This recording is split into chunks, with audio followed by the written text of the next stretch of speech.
This episode of One Life is brought to you by Soon Photography, the media that gets you noticed.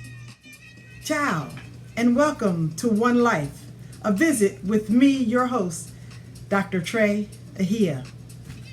The last time we were visiting with one another, we were looking at parenting to life, and we explored infants, the importance of parents, when is the most effective time for humans to procreate, when we're teenagers, when we're younger, whose responsibility is it to help guide us through that experience? So, as mentioned before, we are going to continue to explore how we as individuals should parent our children to life versus parenting our children to death. I love my child to death. I would do anything for him or her. So this visit, let's take a look at who is responsible for an individual becoming a parent. Is it truly the parent? And what does that mean, parenting? Also, how do we learn how to become a parent? Where did that even come from? What does parenting mean?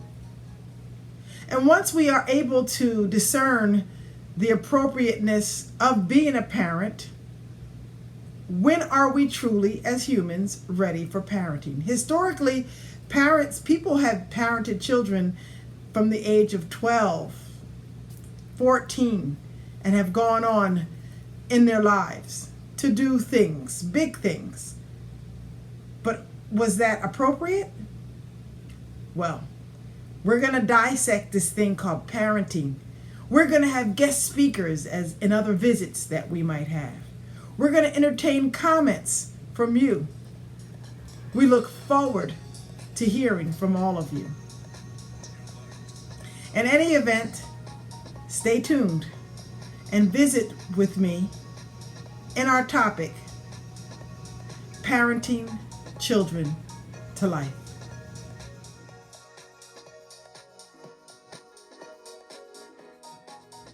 Let's take a look now at parenting.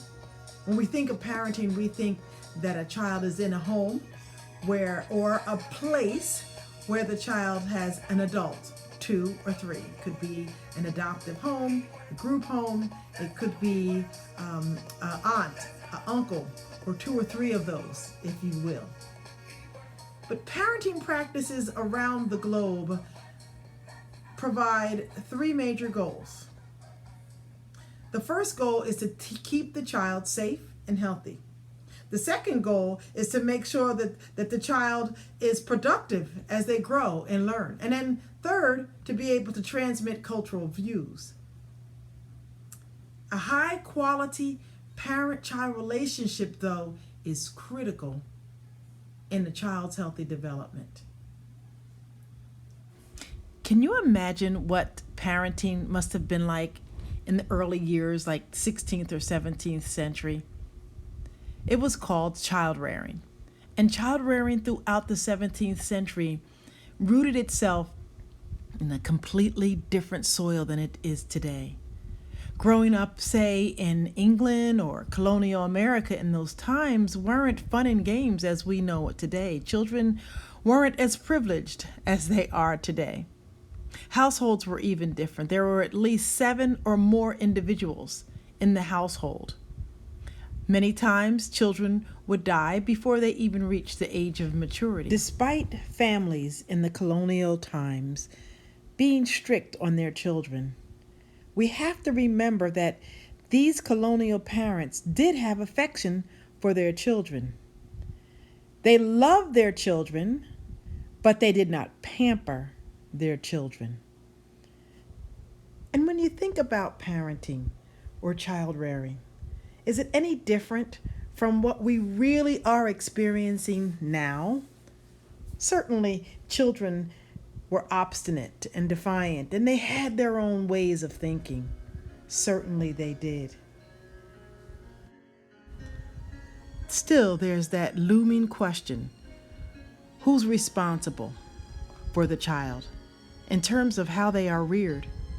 The choices that they'll make as they learn and grow.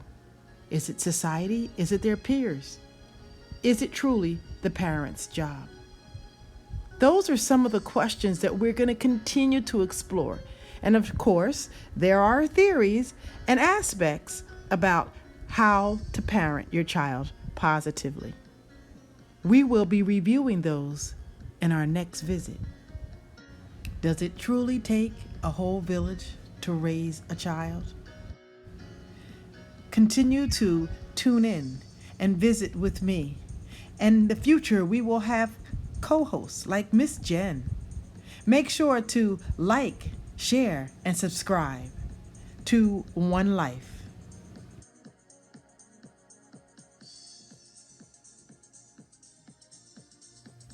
You know what time it is. It's time for us to end this visit. I enjoy so much meeting with you each week and talking to you about these poignant topics, especially this topic about parents and children and loving our children to life. So I want you to remember, parents, if you remember nothing else, remember that as parents, you're always there. And you're always letting your children know how much you really care. In the darkness, you become the light. And you, parents, can make the darkest days light. Remember, your children's life is not your life. Your job is to guide them to a full and abundant life. Remember, you only get one time on this side, so live your life to the fullest, because you only get one life.